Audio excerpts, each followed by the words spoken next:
Des conditions climatiques clémentes ont permis le succès de l'ultime étape de la 44e étoile de Bessèges qui se déroulait à Alès. Lors de la cyclo-sportive de 72 km, près de 300 cyclistes amateurs ont pu parcourir en matinée les routes d'Alès Agglomération. Puis, l'après-midi, les pros se sont expliqués dans le spectaculaire contre-la-montre entre le quai Boissier de Sauvage et la colline de l'Ermitage. Un final remporté par le jeune suédois Tobias Ludvigsson, âgé de 22 ans, de l'équipe Giant Shimano, avec un superbe chrono de 15 minutes et 37 secondes.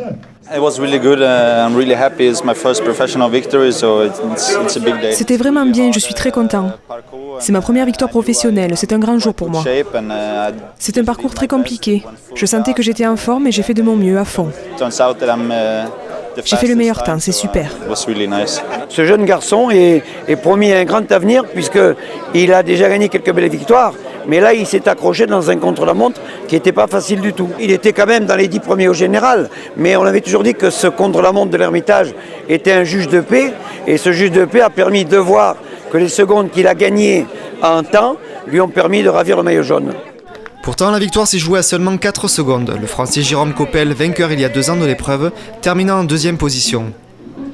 Clément Koretsky, de l'équipe Bretagne Séché, s'empare quant à lui du maillot de meilleur grimpeur, avec une belle surprise à la clé. Je finis que 40e, mais je retire quand même un bilan assez satisfaisant de cette course. On vient d'apprendre la sélection pour le Tour de France de mon équipe, voilà. Donc on verra bien pour la suite. Première compétition internationale de la saison dans l'Hexagone, l'étoile de Bessèges attire toujours un large public, que ce soit au village du vélo sur le quai Boissier de Sauvage ou dans l'impressionnante montée de l'Ermitage.